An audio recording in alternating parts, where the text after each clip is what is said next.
الصلاة والسلام على سيد الأنبياء والمرسلين وعلى آله الطيبين وأصحابه المطهرين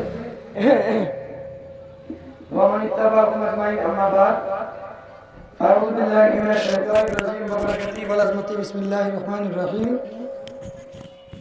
ولو أنهم إذ ظلموا أنفسهم جاءوك صدق الله مولانا العظيم وصدق رسوله النبي الأمين المبين المتين الكريم ونحن على ذلك من الشاهدين والشاكرين والحمد لله رب العالمين. إن الله وملائكته يصلون على النبي يا أيها الذين آمنوا صلوا عليه وسلموا تسليما. اللهم صل على سيدنا شفيعنا مولانا محمد طب القلوب دوائها وعافية الأبدان وشفائها ونور الأبصار وضيائها बारिक वसल्लिम सल्लु अलैहि सलातम व सलामान अलैका या রাসূলুল্লাহ। সমস্ত প্রশংসা এক আল্লাহর নিমিত্তে, যিনি কিঞ্চিত পরিমাণ নূর দ্বারা 18,000 মাখলুকাতকে চেতনা দান করেছেন। তারই পরে পরে তারই হাবিবুল হাবিব আকায়ে কিরদার নাইবে পরওয়ারদিগার আমিনার লাল মরুদ দুলাল মক্কার জ্যোতি মদিনার গতি হুজুর পুর নূর মুহাম্মদ রাসূল সাল্লাল্লাহু তাআলা আলাইহি ওয়াসাল্লাম, তিনার প্রতি শত সহস্র দরুদ ও সালাম বর্ষিত হোক, অর্পিত হোক, অবতীর্ণ হোক, নাজিল হোক। সকলেই উচ্চ স্বরে ভক্তি ভরে বলুন আল্লাহুম্মা আমিন। ব্রাদারান ইসলাম, রাত অনেক হয়েছে, অল্প সময়ের ব্যবধানে দু চার কথা আলোচনা করে বক্তব্য শেষ করব। আপনাদের ঘুম আসছে তাই না? আপনারা একটু হ্যাঁ না বলবেন, একটু এগিয়ে চলে আসুন, চলে আসুন।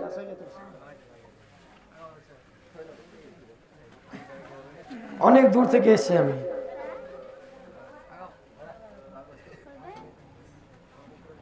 ब्रदरान इस्लाम,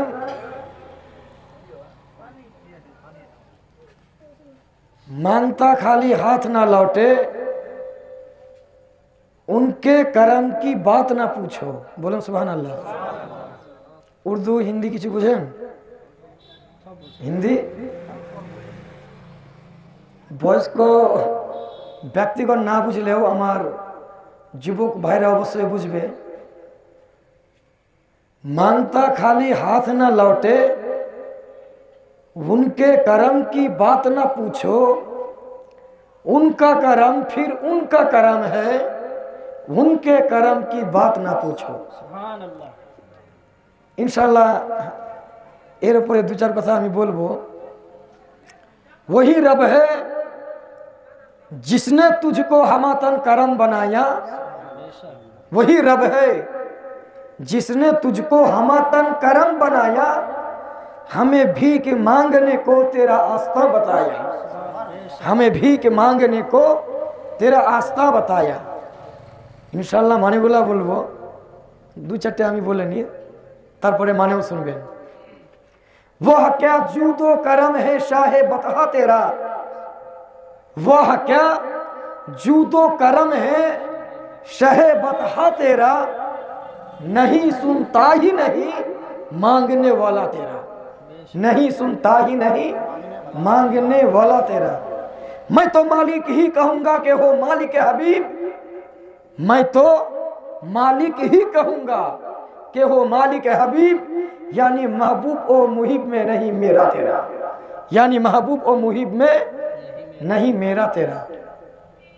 आला हजरत अजीमुल बरकत मुजद्दिद दीन व मिल्लत, সাউন্ড একটু কমিয়ে দাও, মানুষের বুঝতে অসুবিধা হবে। বেসটাও কমাইতে হবে, সাউন্ডও কমাইতে হবে। वह क्या जूदो करम है या रसूल अल्लाह, আপনার যে সাখাওয়াত, ডোনেট, আপনার যে দান এতটাই মহান যে আপনার কাছে যে সমস্ত সাইল, ভিখারি, গাদা হাত পেতেছে, জীবনে আর কারো কাছে হাত পাততে হয়নি। বলুন সুবহানাল্লাহ। मैं तो मालिक ही कहूंगा कि हो मालिक के हबीब।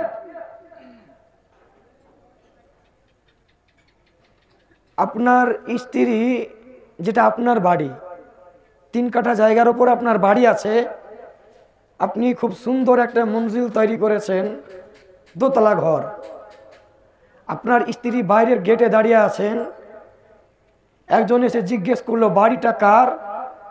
সে কি উত্তর দেবে? যে আমার স্বামীর না আমার? আমার। কারণ মুহিব আর মাহবুব, প্রেমিক প্রেমিকা, আশিক আশিকা, আশিক মাসুকা বিবাহ বন্ধনে আবদ্ধ হয়ে গেছে।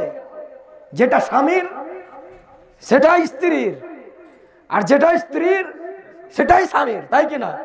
তাই আলা হযরত আজিমুল বরকত মুজাদ্দিদে দ্বীন ও মিল্লাত আলাইহি रहमत व रिदवान বলতে আছেন যে मैं तो मालिक ही कहूंगा के हो मालिक के हबीब, या रसूल अल्लाह या हबीब अल्लाह, জান্নাত আপনার, জান্নাতের মালিক আপনাকে বলবো, দোজখের মালিক আপনাকে বলবো, জান্নাতের ফল ফ্রুটের মালিক আপনাকে বলবো, জান্নাতের গার্ডেন বাগানের মালিক আপনাকে বলবো, জান্নাতের নিয়ামত সমূহের মালিক আপনাকে বলবো, জান্নাতের নহর সমূহের মালিক আপনাকে বলবো, ইয়া রাসূলুল্লাহ এই সমগ্র জগতের মালিক আপনাকেই বলবো। কারণ আল্লাহ জান্নাত সৃষ্টি করেছেন, জগৎ সৃষ্টি করেছেন, জান্নাতের ফল ফ্রুট সৃষ্টি করেছেন, জান্নাতের বাগান সৃষ্টি করেছেন, জান্নাতের নহর সৃষ্টি করেছেন, জান্নাতের ফুল সৃষ্টি করেছেন। এক কথায় 7 তবক আসমান হইতে 7 তবক জমিন পর্যন্ত, তার উপরে লৌহ কালাম আর কুরসি, আল্লাহ তাবারক ওয়া তাআলা যেটা সৃষ্টি করেছেন রাসূল কায়নাত সেটারই মালিক, বলুন সুবহানাল্লাহ। যেটা সৃষ্টি করেছেন, যে সৃষ্টি করেছেন তিনি মালিক। আলা হযরত বলছেন আল্লাহ আর আল্লাহ রসুলের সঙ্গে এতটাই গভীর প্রেম, এতটাই বন্ধুত্ব যে কোনটা আমার আর কোনটা তোমার, আমার তোমার বলে কিছু নাই, বলুন সুবহানাল্লাহ। তাই আলা হযরত বলতে আছেন मैं तो मालिक ही कहूंगा कि हो मालिक हबीब, यानी महबूब ओ मुहिब में नहीं मेरा तेरा, यानी महबूब ও মুহিব মে नहीं मेरा तेरा। ইয়া রাসূলুল্লাহ আপনার মধ্যে আল্লাহর মধ্যে আমার আর তোমার বলে কিছু নাই, যা আল্লাহর সেটাও তোমার।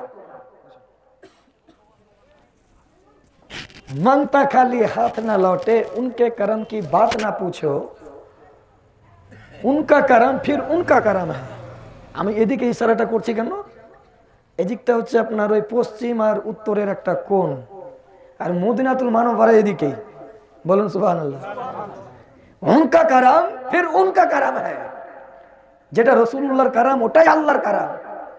उनके करम की बात ना पूछो, নবীর কি करम, নবীর কতটা দয়া, নবীর কতটা অনুগ্রহ, নবীর কতটা আমাদের প্রতি ইহসান, সেটা জিজ্ঞেস করিও না। জিজ্ঞেস করার কিছুই নাই, যেটাই পেয়েছি নবীর ওসিলায়। কিছুক্ষণ পূর্বে আমার স্নেহশিস এবং আমার খুব প্রিয় ছাত্র মৌলানা সাদুল ইসলাম সাহেব উনি বক্তব্য রাখছিলেন, এবং আমার মামাতো ভাইও হচ্ছে, দূর সম্পর্কে হলো মামাতো ভাই। তো উনি বক্তব্য রাখছিলেন রাসূল কায়নাত সাল্লাল্লাহু আলাইহি ওয়াসাল্লামের ইলমে গায়েবের ওপর, তাই না? যে নবী ইলমে গায়েব জানে।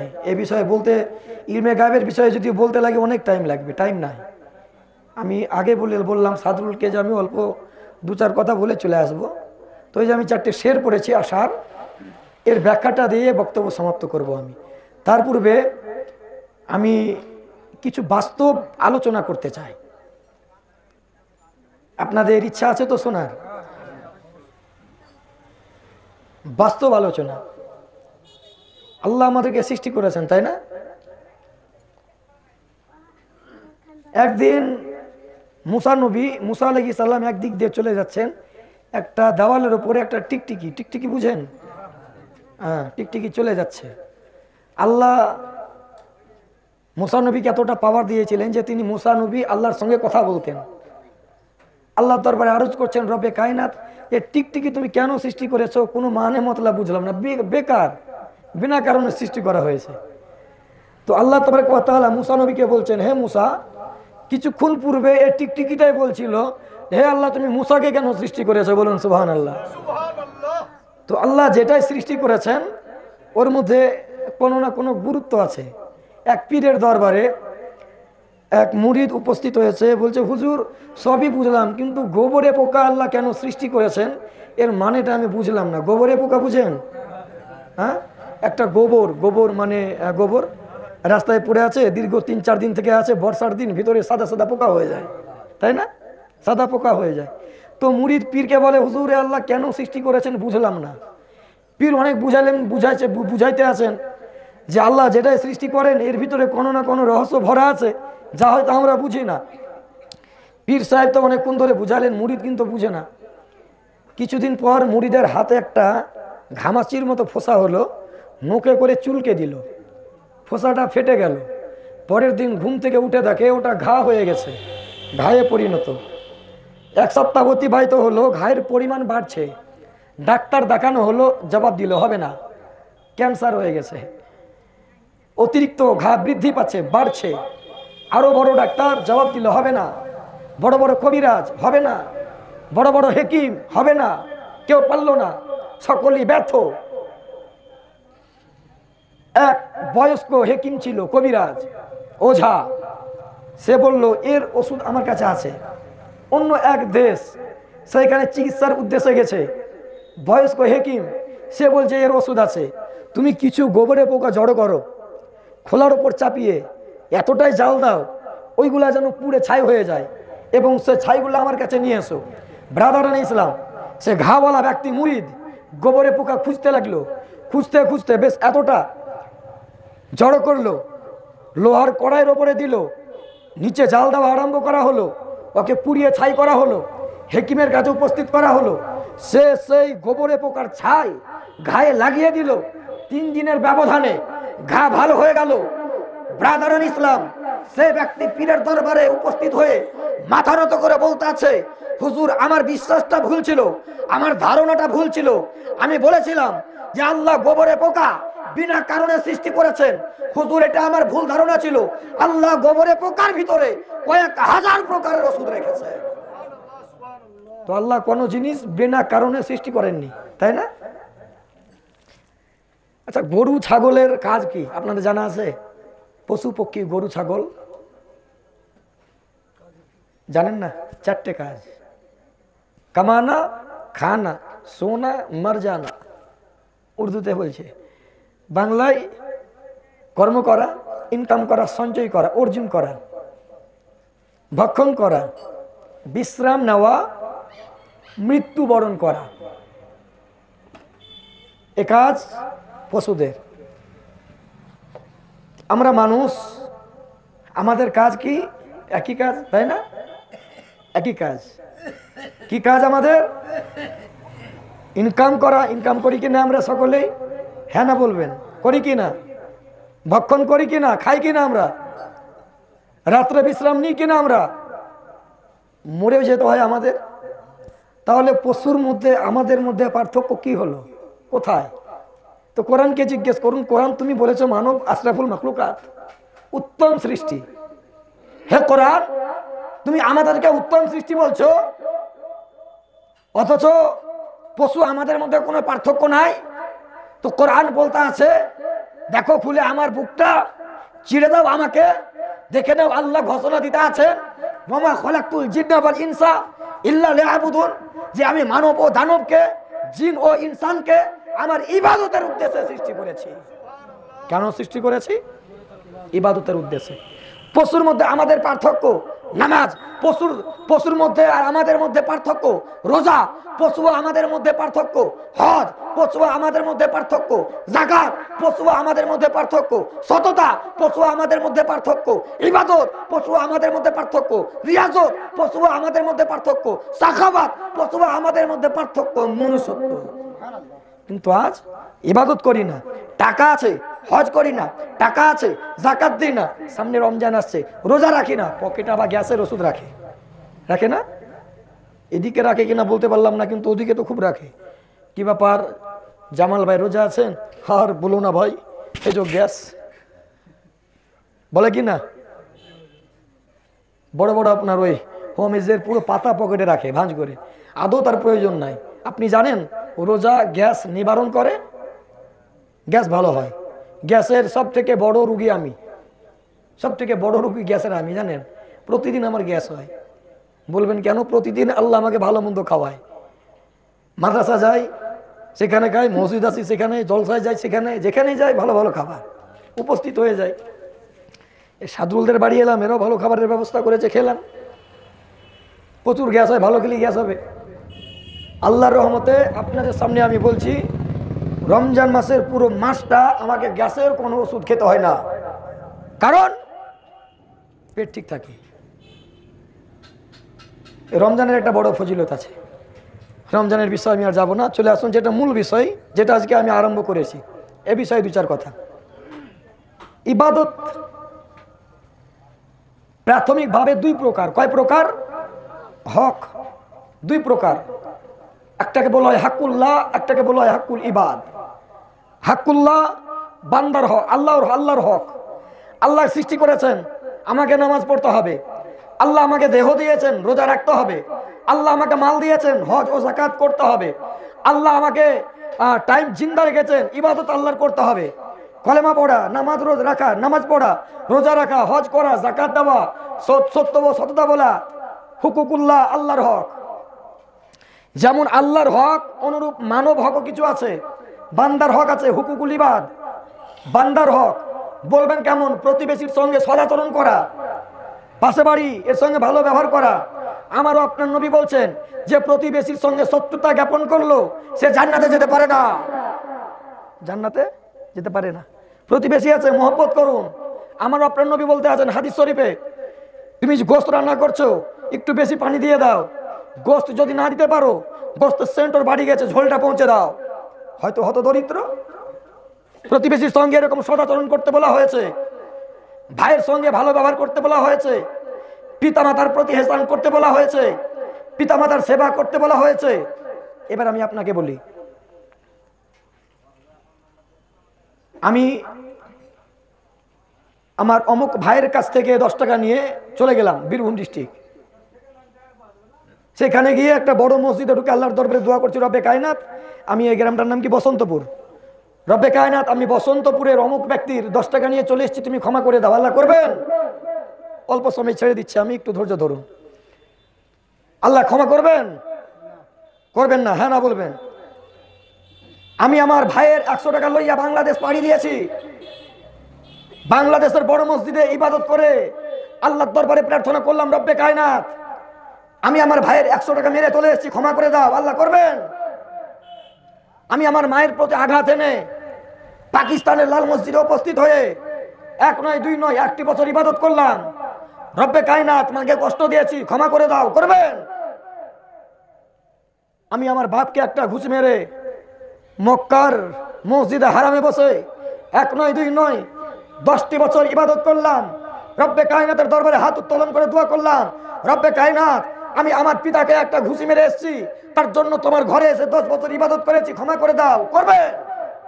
ক্ষমা হবে না। আমার বলার উদ্দেশ্য, আপনি যদি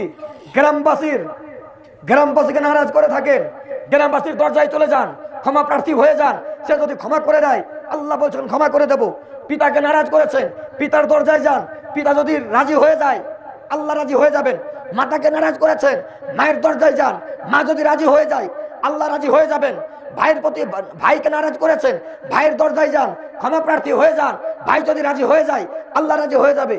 আমার বলার উদ্দেশ্য একটু ক্লিয়ারলি আপনাকে বলি, ব্রাদারান ইসলাম, আপনি মাকে একটা চড় মেরেছেন, মায়ের প্রতি আঘাত করেছেন, তারপরে আফ্রিকার ঘন জঙ্গলে বসে 1 নয় 2 নয় 40টি বছর আল্লাহর ইবাদত করেছেন, দিনে রোজা রেখেছেন, রাত্রে ইবাদত করছেন। রব্বে কায়নাত আমি 40টি বছর কন্টিনিউ রোজা রাখলাম, কন্টিনিউ সারা রাত ইবাদত করলাম, মাকে একটা চড় মেরে এসেছি, আল্লাহ ক্ষমা করে দাও। আল্লাহ গায়েবে আওয়াজ দিয়ে বলতে আছে, বান্দা তুমি 40টি বছর কেন, 40,000 বছর যদি রোজা রাখো, 40টি বছর কেন, 40,000 বছর যদি ইবাদত করো, যতক্ষণ পর্যন্ত তুমি তোমার মায়ের দরজায় দাঁড়িয়ে মায়ের কাছে ক্ষমা প্রার্থী না হবে, তোমার মা যতক্ষণ পর্যন্ত রাজি না হবে, ক্ষমা না করবে, আমি আল্লাহ ক্ষমা করবো না।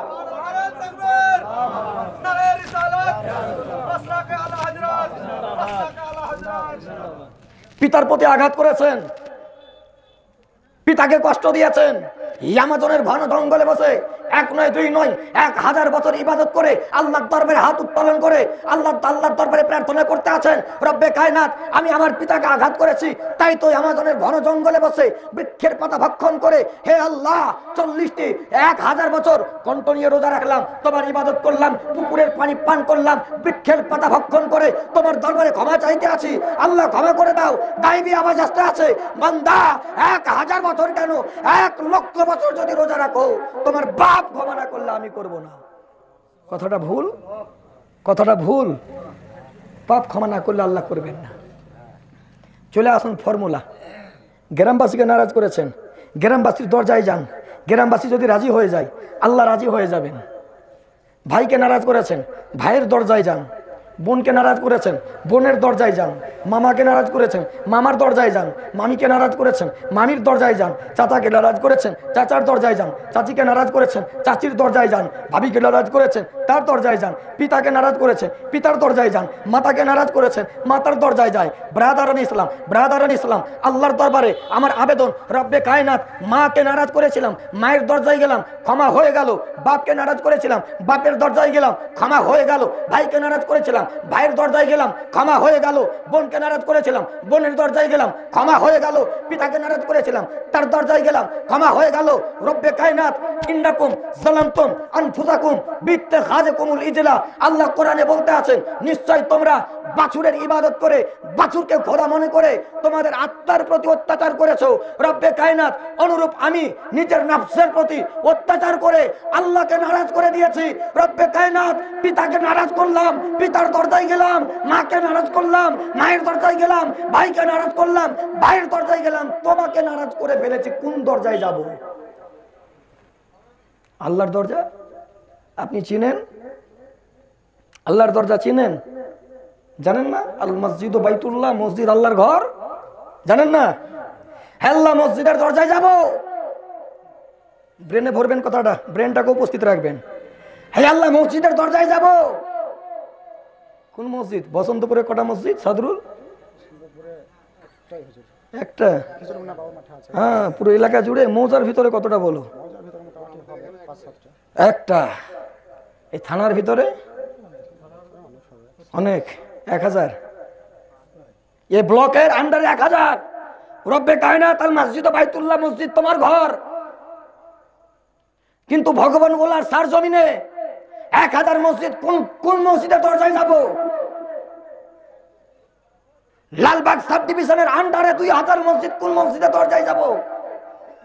হে আল্লাহ, তোমাকে নারাজ করে ফেলেছি।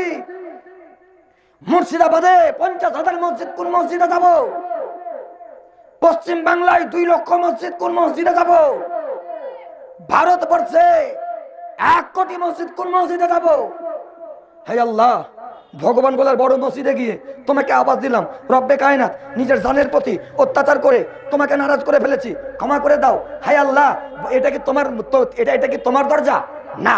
হে আল্লাহ, লালবাগের বড় মসজিদ গেলাম, এটা কি তোমার দরজা? না। হে আল্লাহ, বহরমপুরের বড় মসজিদ গেলাম, এটা কি তোমার দরজা? না। হে আল্লাহ, ডাকুদা মসজিদ গেলাম, এটা কি তোমার দরজা? না। হে আল্লাহ, টিপু সুলতান গেলাম, এটা কি তোমার দরজা? না। হে আল্লাহ, দিল্লির জামে মসজিদ গেলাম, এটা কি তোমার দরজা? না। হে আল্লাহ, পাকিস্তানের করাচির লাল মসজিদ গেলাম, এটা কি তোমার দরজা? না। হে আল্লাহ, ইরাকের বাগদাদ মসজিদে গেলাম, এটা কি তোমার দরজা? না। হে আল্লাহ, ইরানের খোরাসান মসজিদে গেলাম, এটা কি তোমার দরজা? না। হে আল্লাহ, ইরাকের কুফা মসজিদ গেলাম, এটা কি তোমার দরজা? না। হে আল্লাহ, আমি বাইতুল আকসা, বাইতুল মুকাদ্দাসে গিয়ে তোমার দরবারে আবেদন করলাম, এটা কি তোমার দরজা? না। হে আল্লাহ, মসজিদে নববী গেলাম, এটা কি তোমার দরজা? না। হে আল্লাহ, মসজিদে হারাম, কাবা, বাইতুল্লাহ গেলাম, এটা কি তোমার দরজা? আল্লাহ বলতে আছে বান্দা, না। কোরআনটা খুল, ওয়ালাউ আন্নাহুম ইযযালামু আনফুসাহুম জাউকা, হে মাহবুব, তোমার উম্মতকে বলে দাও, নিজের আত্মার প্রতি জুলুম করে, অত্যাচার করে, অন্যায় করে আমি খোদাকে নারাজ করে ফেলেছে, আমি খোদাকে নারাজ করে ফেলেছে। তোমার উম্মতকে বলো, তারা তোমার দরজায় আসবে, ওটাই আমার দরজা। আল্লাহর দরজা, যেটা নবীর দরজা। বলুন সুবহানাল্লাহ। সুবহানাল্লাহটা কমসে কম বলুন একবার, দরুদ পড়েন, আল্লাহুম্মা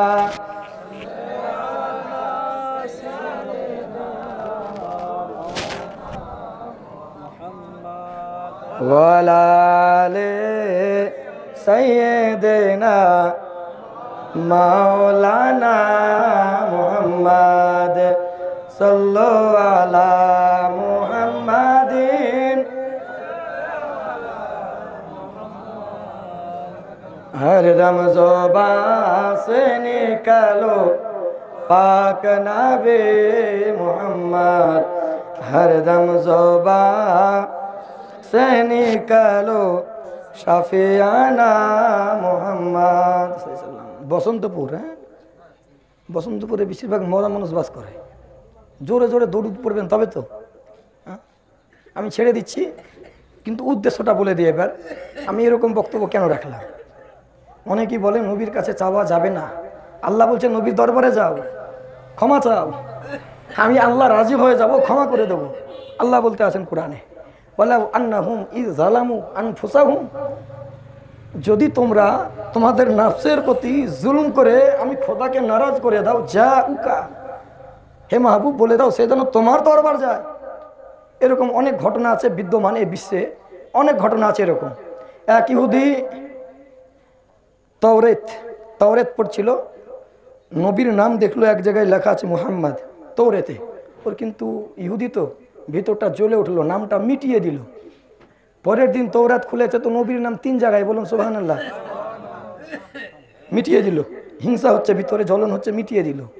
পরের দিন তৌরাত খুলেছে তো 9 জায়গায়, তারপরে খুলছে 27 জায়গায়, 3 ডবল করে বাড়ছে সবসময়। তারপরে আবার খুলছে, বাড়ছে। ভিতরে কিন্তু ওই দুশ্মনী থেকে মহব্বত তৈরি হয়ে গেল, বলুন সুবহানাল্লাহ। সে এক বড় আলেমের কাছে উপস্থিত হলো, কি করা যায়? তো বলছে নবী এখনো মদিনায় আছেন, সেখানে গিয়ে তুমি তিনার হাতে ইসলাম কবুল করো। সে মুলকে শাম, সিরিয়া নগরী হইতে, সিরিয়া দেশ হইতে সফর করে মদিনাতুল মানবরা গেল। যখন পৌঁছালো শুনলো 3 দিন পূর্বে আমারও আপনার নবী এহ জগৎ পরত্যাগ করিয়া পরজগতে গমন করিয়াছেন, ইন্তেকাল করেছেন। তিনি মাজারের পাশে হুজরায় আয়েশা দাঁড়িয়ে গেলেন। ইহুদি চিন্তা করতে আছে, হে আল্লাহ তোমার মাহবুবের দরবার তো এলাম, কোরআন বলছে অত্যাচার করেছো, নবীর দরবার যাও। হে আল্লাহ এলাম, কিন্তু নবীকে তো পেলাম না। তবে হে আল্লাহ নবীর মাজার পেয়েছি। রব্বে কায়নাত, আমার এই আশাটাকে যদি গ্রহণ করে থাকো, আর আমি কলেমা পড়ছি, আমার ইসলামকে যদি গ্রহণ করে থাকো, এই পৃথিবীতে থাকতে চাই না, আমাকে উঠিয়ে নিও। কথাটা বলা শেষ হয়েছে, ইহুদি সঙ্গে সঙ্গে পড়ে গেল, বলুন সুবহানাল্লাহ। শেষ করে দেবো ব্রাদারান ইসলাম, নবীর দরবারে যেতে হবে, পরিত্রাণ পাবেন। নবীর দরবারে যাবেন, নিজাত পাবেন, পরিত্রাণ পাবেন। অনেকে বলতে আছে নবীর কাছে চাওয়া যাবে না, নবীর কাছে চাওয়া হারাম। জাকির নায়েক নাম শুনেছেন? হ্যাঁ, জাকির নায়েক, ও ডাক্তার, গরুর ডাক্তার, ছাগলের ডাক্তার, মানুষের ডাক্তার, ওই সব চিকিৎসা করবে। ও যদি ইসলামের চিকিৎসা করতে আসে তো ভুল হবে না? আমি আলেম মানুষ, মাদ্রাসায় পড়ানো আমার কাজ। আমাকে যদি বলে এখন বিল্ডিং তৈরি করো, আমি পারবো?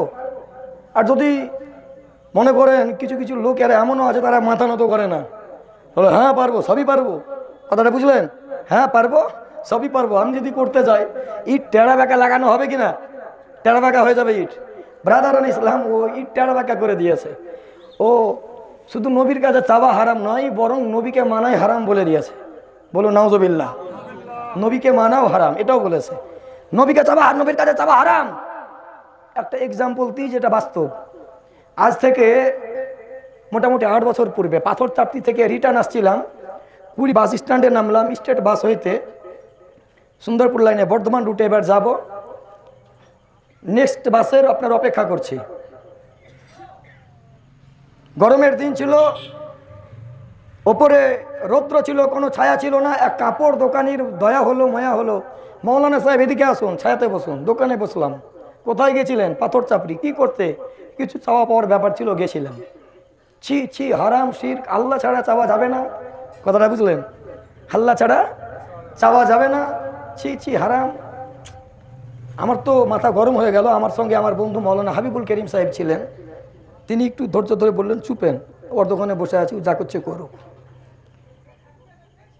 কিছুক্ষণ পর ওর একটা ভাগনা এলো, মামা পরীক্ষা দিতে যাব, 10 টাকা পাওয়া যাবে? মামা কিন্তু বুক পকেট থেকে গান্ধী মার্কা একটা 10 টাকার নোট বের করে হাতে ধরিয়ে দিল।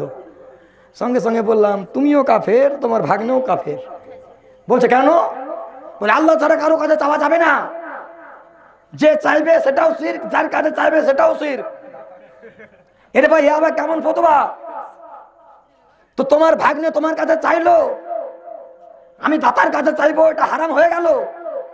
আমি খাজার কাছে চাইবো, এটা হারাম হয়ে গেল। তোমার ভাগ্নে তোমার কাছে চাইতে পাবে মানে? বলছে মৌলানা সাহেব বুঝলেন না, ব্যাপারটা অন্যরকম। বললাম কেমন ব্যাপার বুঝিয়ে বলুন। বলছে ও কিন্তু আমাকে খোদা মনে করে চাই না। আমি বললাম ভাই, কাপড় দোকানি, দাতার কাছে চাই খোদা মনে করে নয়, আল্লাহ ওয়ালা মনে করে। খাজার কাছে চাই আল্লাহ মনে করে নয়, আল্লাহ ভালো মনে করে, গাউস পাকের কাছে চাই আল্লাহ মনে করে নয়, আল্লাহ ভালো মনে করে, হাসানের কাছে চাই আল্লাহ মনে করে নয়, আল্লাহ ভালো মনে করে, অনুরূপ রাসূলুল্লাহর কাছেও আমরা চেয়ে থাকি আল্লাহ মনে করে নয়। চাওয়া জায়েজ আছে। বলবেন এটা আবার কেমন? নবীর কাছে চাওয়া জায়েজ আছে, সাহাবীগণ কি চেয়েছেন?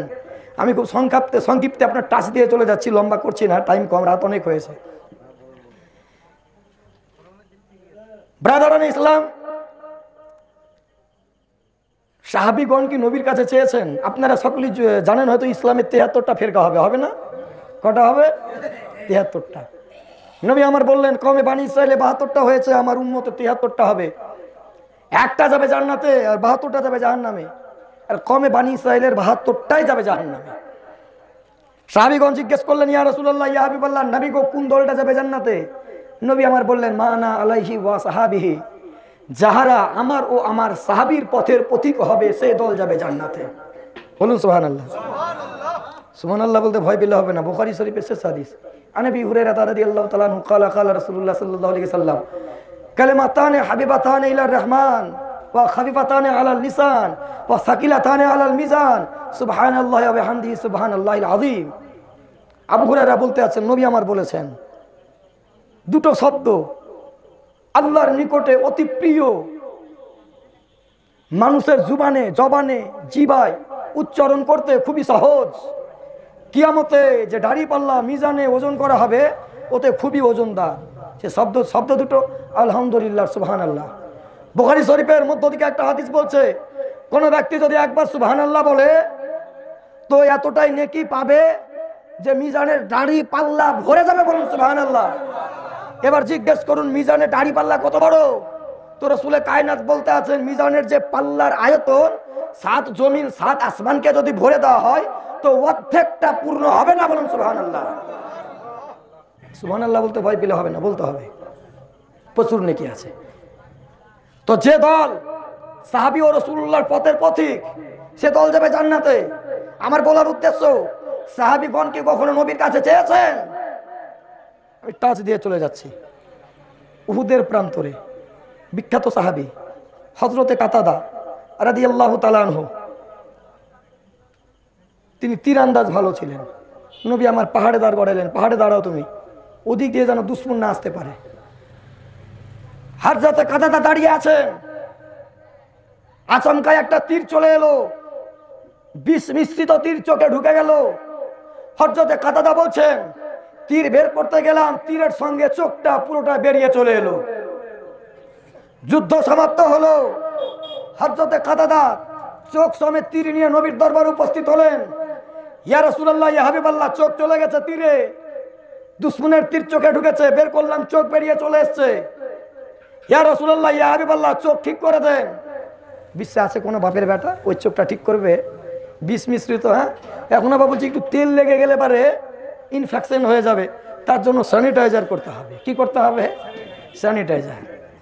এই করোনাতে সব স্যানিটাইজারটা জানলো, কিন্তু আমি একটা চিকিৎসা করছিলাম বুঝলেন আমার ওখানে, তো আমি তো আজ 5 বছর আগে অ্যাক্সিডেন্ট করেছিল, তো আমাকে বললো মাওলানা সাহেব জানেন না এই এটাকে স্যানিটাইজার বলছে, প্রচুর সেন্ট হাতে লাগে, বলছে ডাক্তারের হাত হয় না তো ইয়াই হাতে বুলিয়ে নিয়ে ব্যাঙ্গালোরে আপনার অতই খেতে লাগে। বললাম তার মানে বুঝি এটা স্যানিটাইজার। ব্রাদারান ইসলাম, ডাক্তার বলছে স্যানিটাইজার করো, তেল ব্যবহার করা যাবে না। হযরতে কাতাদার বিষ মিশ্রিত তীর চোখটা নিয়ে নবীর দরবারে উপস্থিত। নবী বলছে চোখ ঠিক করে দেন। আমেরিকা ডাক্তার পারবে? হ্যাঁ না বলবেন? লন্ডনের ডাক্তার পারবে না, ভেলোরের ডাক্তার পারবে না, পুট্টাপুট্টির ডাক্তার পারবে না, আন্ধ্রার ডাক্তার পারবে না, ব্যাঙ্গালোরের ডাক্তার পারবে না, চেন্নাইয়ের ডাক্তার পারবে না, লন্ডনের ডাক্তাররা ব্যর্থ হবে, আমেরিকার ডাক্তাররা ব্যর্থ হবে, স্পেনের ডাক্তাররা ব্যর্থ হবে, সুইজারল্যান্ডের ডাক্তাররা ব্যর্থ হবে। নবীর দরবারে উপস্থিত। অত্যাধুনিক জামানা ছিল না, মেশিনের যুগ ছিল না, কম্পিউটারের যুগ ছিল না। নবী আমার বলছেন কাতাদা এর পরিবর্তে চোখ চলে গেছে, যাও তোমাকে জান্নাত দিয়ে দিলাম। হযরতে কাতাদা বলছেন নবী গো, জান্নাতের জিকির যখন করেছেন, জান্নাতের আলোচনা যখন করলেন, জান্নাত তো লাগবে, চোখ চেয়েছি চোখ লাগবে। নবী আমার বলছেন কাতাদা চোখ নিবে? ইয়া রাসূলুল্লাহ আপনার দরবারে উপস্থিত, চোখ চাই। হযরতে কাতাদা কাবা শরীফে গিয়ে বলছেন আল্লাহ চোখ চলে গেছে, ইসলামের জন্য যুদ্ধ করতে গিয়ে চোখ দাও, বলেছেন না। মসজিদে নববীতে না, বাইতুল মুকাদ্দাসে না, কোন মসজিদে গিয়ে না, যুদ্ধের প্রান্তরে নবীকে পেয়ে গেছে, কোরআনের আয়াত মনে পড়ে গেছে, ওয়ালাউ আন্নাহুম ইযলামু আনফুসাহুম জাউকা, হে মাহবুব তোমার দরবারে উপস্থিত হবে। উহুদের প্রান্তরে নবী উপস্থিত ছিলেন, কাতাদা উপস্থিত হয়ে নাবি গো চোখ চলে গেছে, চোখ। রাসূল বলছে জান্নাত দেবো, কাতাদা বলছে জান্নাত তো পাবোই গো নবী, কারণ গোলাম আপনার, तुझसे और जन्नत से क्या मतलब, वह भी दूर हो, हम रसूलुल्लाह के जन्नत रसूलुल्लाह। নাবি গো জান্নাত তো পাবোই, তবে আপনার কাছে চোখ চেয়েছি, চোখ চাই। আমার নবীর নবুয়াত জোসে এলো, আমার রসুলের রিসালাত জোসে এলো, আল্লাহর মাহবুবের মাহবুবিয়াত জোসে এলো, রাসূলের কায়নাত চোখ লাল হলো, চেহারা লাল হয়ে গেল, জোশ ও জজবা এসে কাতাদাকে বলছেন কাতাদা চোখ তোমার শহীদ হয়ে গেছে, চোখ চাই। কাতাদা বলছেন এটাই মৌকা, রাসূলুল্লাহর রহমতের সমুদ্রে ঢেউ উভরে পড়েছে, এটাই টাইম। হযরত কাতাদা বলছেন নবী গো চোখ লাগবে। নবী আমার হাত হইতে তীরটাকে নিলেন, চোখটা বের করলেন, লবে দাহান মুবারক থুতু মুবারক চোখে লাগিয়ে দিয়ে হযরত কাতাদার চোখের স্থানে পেট করে দিলেন। কাতাদা বলছেন সঙ্গে সঙ্গে ঠিক তো হয়ে গেল, বরং আগের অপেক্ষায় দ্বিগুণ দৃষ্টিশক্তি বেড়ে গেল। নবীর কাছে চাওয়া হারাম, ডাক্তার নির্মল মাঝি তার কাছে চাওয়া জায়েজ নাকি? বলুন নাউজুবিল্লাহ। দেওবন্দি ওয়াহাবি ডাক্তার জাকির নায়েকের দল, মিজানুর রহমান আজহারির দল, আমিরে হামজা বেদব একটা মৌলবি হয়েছে, ও বলছে যে নবী গায়েব জানে সে নবীকে 3 তালাক। বলুন নাউজুবিল্লাহ। সে মুসলমান থাকবে? হ্যাঁ, নবীর ওকে প্রয়োজন না, ওর নবীকে প্রয়োজন। কত বড় বেয়াদব এদের দল। বলে নবীর কাছে চাওয়া যাবে না, অসুখ হয়েছে। ডাক্তার ডোম নির্মল মাঝি, নির্মল মাঝির কাছে তুমি যাচ্ছ, ডাক্তার ডোমের কাছে তুমি যাচ্ছ, ব্যানার্জি মুখার্জির কাছে চাওয়া জায়েজ আছে, চ্যাটার্জি আর মুখোপাধ্যায়ের কাছে চাওয়া জায়েজ আছে। যখন রাসূলুল্লাহর পালি আছে হারাম, আল্লাহ ব্যতীত চাওয়া যাবে না। ঠিক আছে, এটা শুনে রেখে দাও। কেউ পুলিশের তরবারি চেয়ে থাকে, তাই না, মুকদ্দমা লড়ে। কেউ আদালতে লালবাগ কোর্টে গিয়ে আদালত লড়ে, জজের কাছে হাত জোর করে। কেউ এসপির কাছে চেয়ে থাকে, কেউ ডিএসপির কাছে চেয়ে থাকে, কেউ সিএম এর কাছে, তো কেউ পিএম এর কাছে। কিন্তু আমরা সুন্নি, আমাদের গর্ব এটাই যে আল্লাহ আমাদের হাত যেখানে ফেলায় সেটা রাসূলুল্লাহর দরবার। কোন দরবারে? রাসূলুল্লাহর দরবার। মাংতা খালি হাত না লौटे उनके करम की बात ना पूछो, मांगता खाली हाथ ना लौटे उनके करम की बात ना पूछो, उनका करम फिर उनका करम है, उनके करम की बात ना पूछो। एक कभी उन एक जगह बोलते हैं बिन मांगे मेरे आका ने झोली को भर दिया, मांगता जो आए मांगने सुल्तान बना दिया। নবীর দরবারে যে চাইনি তাকে দরিয়া দিয়ে দিয়েছেন, আর যে চেয়েছেন তাকে জগতের বাদশা করে দিয়েছেন। তুমি চাইবে না, লাগবে না, জাহান্নামে আগুনে জ্বলবে। চাওয়া জায়েজ আছে। এখানে একটা প্রশ্ন থেকে গেল, নবী আমার বাহায়াতে দুনিয়াতে ছিলেন, সাহাবীগণ চোখ চেয়েছেন, হযরত মুআবিজ হাত চেয়েছেন, হাত কেটে গেছিল, নবী লাগিয়ে দিয়েছেন। এক ইহুদি হাত কেটে দিয়েছিল, ইসলাম কবুল করে বলছে নবী গো হাত কাটা, ও যাতে লাগিয়ে দিই, থুতু দিয়ে লাগিয়ে দিলেন। অনেক ঘটনা আছে। তবে নবীর ইন্তেকালের পর কি কেউ কিছু চেয়েছে? তো হ্যাঁ, নবীর ইন্তেকালের 2 বছর 2 মাস 23 দিন বাদ সিদ্দিক আকবর খলিফাতুল মুসলিমিন, আমিরুল মুসলিমিন, খলিফাতুল মুমিনিন সিদ্দিক আকবর ইন্তেকাল করলেন। কে বলছে জান্নাতুল বাকিতে দাফন করব, কে বলছে জান্নাতুল মুআল্লা মক্কাতে, কে বলে উহুদের প্রান্তরে, কে বলে বদরের প্রান্তরে, যে যেখানে এক একজন এক এক রকম মত। উমরে ফারুক দাঁড়িয়ে গেলেন আর বলতে আছেন কি ব্যাপার,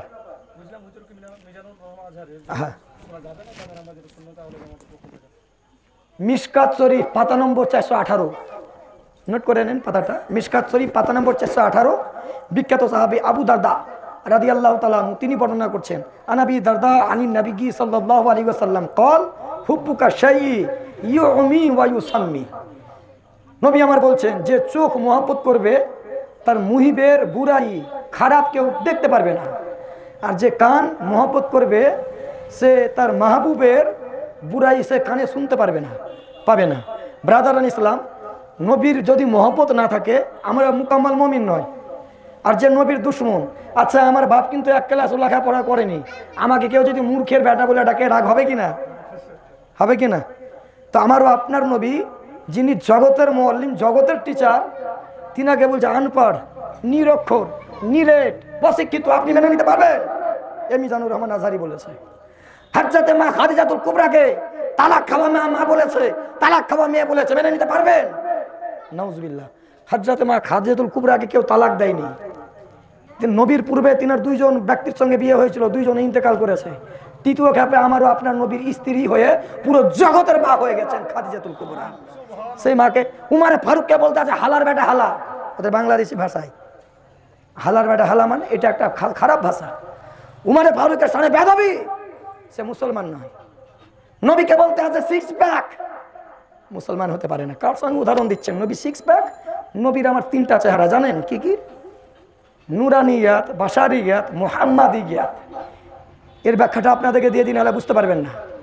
নুরানিয়াত, বাশারিয়াত, নবী যখন জগতে মানুষদের সঙ্গে থাকতেন, তিনার রূপ বাশারিয়াত রূপ, মানব রূপ। মেরাজের রাত্রে যখন বুরাকের পৃষ্ঠে সাবার হয়ে জিবরিল আমিন মক্কা নগরী হইতে বাইতুল মুকাদ্দাস প্যালেস্টাইন নিয়ে গেছিলেন, ওই টাইমে নিজের রূপ করেছিলেন নুরানি। সপ্তম আসমান পর্যন্ত নুরানি রূপে ছিলেন, সিদরাতুল মুনতাহা পর্যন্ত নুরানি রূপে ছিলেন। সিদরাতুল মুনতাহা অতিক্রম করবেন, জিবরিল বলছে ইয়া রাসূলুল্লাহ যাব না, কারণ আপনার নুরানি রূপ মাফকুদ হয়ে যাবে। এবার আপনি যে রূপে আসবেন সে রূপের নাম সূরাতে হাকিকি বা সূরাতে মুহাম্মাদি, যা আমি জিবরাইল নূরের তৈরি বরদস্ত করতে পারবো না, পুরো ছাই হয়ে যাবে। সেই নবীকে বলছে সিক্স প্যাক। নাউজুবিল্লাহ, বলুন নাউজুবিল্লাহ। মিজানুর রহমান আজহারি, ওর গলা ভালো, বলতে পারে ভালো, গলা ভালো। তো আপনি কুমার শানু না কি বলছে গান গায়, রফি, মোহাম্মদ রফি, যত এদেরও শোনা হারাম, ওরও শোনা হারাম, ওদের বক্তব্য শোনাই হারাম। হ্যাঁ, শোনা যাবে না। আর কোনো প্রশ্ন কারো থাকলে বলতে পারেন। যাই হোক, সমাপ্ত করে দিচ্ছি। হ্যাঁ, ইন্তেকাল বলা যাবে। ইন্তেকাল মানে পরিবর্তন হওয়া। মিশকাত শরীফের হাসিয়াতে লেখা আছে আল আম্বিয়াউ ওয়াল আহইয়াউ লা ইয়ামুতুনা বাল ইয়ান্তাকিলু মিন দারিল ফানায়ে ইলা দারিল বাকা। নবীগণ এবং ওলিগণ তিনারা মৃত্যুবরণ করেন না, বরং স্থানান্তরিত হন অস্থায়ী জীবন হইতে অস্থায়ী জায়গা হইতে স্থায়ী জায়গাতে যান। মিশকাত শরীফের হাসিয়া। তিরমিজি শরীফে বলা আছে, হযরত আবু দারদা হইতে বিখ্যাত, মিশকাত শরীফে উক্ত হাদিসটি আছে, ইন্নাল্লাহ হাররামা আলাল আরদি আন তাকুলা আজসাদাল আম্বিয়া ফানাবিয়ুল্লাহি হাইয়ুন ইউরজাক। নবীগণ কবরে জিন্দাও থাকেন এবং আল্লাহর তরফ থেকে তিনারা রুজিও কবরে খান। বলুন সুবহানাল্লাহ। এক দেওবন্দি মৌলবি সে আবার প্রশ্ন করছে, খেলেই তো পায়খানা হবে, হবে কি না? হ্যাঁ, মল হবে। বলছে নবীগণ তাহলে কবরে পায়খানা করে নাকি? বলুন নাউজুবিল্লাহ। এরকম কথা বলা বেয়াদবি। জান্নাতি খাবার আপনি যখন খাবেন পায়খানা হবে না, ঢেকুর হবে। কি হবে? ঢেকুর হবে, সব হজম। ওরা জান্নাতের মর্যাদাই তো বুঝে না দেওবন্দিরা। যাই হোক, আমি যে প্রশ্নের উত্তরটা দিচ্ছিলাম, নবীগণ ইন্তেকাল করার পর তিনার দরবারে কি চাওয়া যাবে?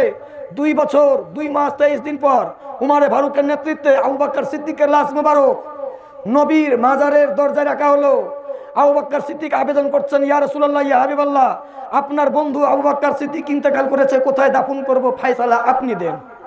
মাজারের ভিতরে একটা আওয়াজ এলো, একটা হাওয়া এলো, বাতাস এলো, ভিতর থেকে আওয়াজ এলো, হে উমার, আমার বন্ধু যে সদা সর্বদা আমার সঙ্গে ছিল তাকে আমার পাশে শুইয়ে দাও। এই হাদিস দ্বারা বোঝা গেল নবীর জীবদ্দশায় বা হায়াতে পার্থিব জীবনেও তিনার কাছে চাওয়া যাই ছিল সাহাবীদের তরিকা, ইন্তেকালের পরেও তিনার কাছে চাওয়া সাহাবীদের তরিকা। এটা আমাদেরকে মনে রাখতে হবে। ইন্তেকাল মানে মৃত্যু নয়, ইন্তেকাল মানে পরিবর্তন হওয়া, স্থানান্তরিত হওয়া, এক জায়গা থেকে এক স্তর হইতে অন্যত্তরে যাওয়া, অন্য জায়গায় যাওয়া। এটা মনে রাখতে হবে। আল্লাহ তাবারক ওয়া তাআলা আমাদের সকলকে যেন হেদায়েত করেন। আর একজন ব্যক্তি প্রশ্ন করছিলেন পীর মানা যাবে কিনা। তো পীর তো মানতেই হবে। পীর মানে হচ্ছে বুজুর্গ, পীর মানতে হবে ইনশাল্লাহ। আবার যদি কোনোদিন আসি এই বসন্তপুর খেজুরবোনা, তখন এই বিষয়ে আমি আলোচনা করব। পীর মানতে হবে, পীর না মানলে পারে আমাদের ইবাদত গ্রহণযোগ্য হবে না। যেমন যাহারা আল্লাহওয়ালা তারাই পীর, যাহারা আল্লাহওয়ালা তারাই পীর। তার জন্য আপনাকে উপযুক্ত আলেমের কাছে যেতে হবে। উপযুক্ত আলেম সঠিক পীরের হাতে আপনার হাত রাখিয়ে দেবে। উপযুক্ত আলেমের কাছে যেতে হবে, উপযুক্ত আলেম আপনার হাত সঠিক পীরের হাতে রেখে দেবেন, আপনি সঠিক পীর পেয়ে যাবেন। আমি নিজে খোঁজাখুঁজি করে এক বিখ্যাত পীর ধরেছি ভাগলপুরে। ব্রাদারান ইসলাম, পীর ধরতে হবে যেমন আপনি ডাইরেক্ট একটা হাকিমের সঙ্গে কথা বলতে পারেন না, উকিলের মাধ্যম লাগে, তো যিনি মহান আহকামুল হাকিমিন, সমস্ত হাকিমের সর্দার, সমস্ত হাকিমের হাকিম আল্লাহ তাবারক ওয়া তাআলা, সেই হাকিমের সঙ্গে আপনি ডাইরেক্ট কিভাবে কথা বলবেন? এটা সম্ভব নয়। এক পীরের দরকার আছে। আল্লাহ বলতে আছেন কাল কিয়ামতের দিবসে আমি যখন তোমাদেরকে ডাকবো, তোমরা তখন তোমাদের ইমামের সঙ্গে আসবে। ইমাম মানে কিন্তু আপনার মসজিদের ইমাম নয়, আপনি যার হাতে হাত দিয়ে বাইয়াত হয়েছেন সেই পীরকে আপনার ইমাম বলা হয়েছে, তার সঙ্গে আপনি যাবেন। আর যদি গোট ছাড়া হন তাহলে জেনে রেখে দেবেন আপনার হিসাব নিকাশ ছাড়া হবে না, বিনা হিসাবই জাহান্নাম। আল্লাহ তাবারক ওয়া তাআলা আমাদের সকলকে যেন বোঝার, অপরকে বোঝানোর এবং ইসলাম এবং সুন্নিয়াতের উপর প্রতিষ্ঠিত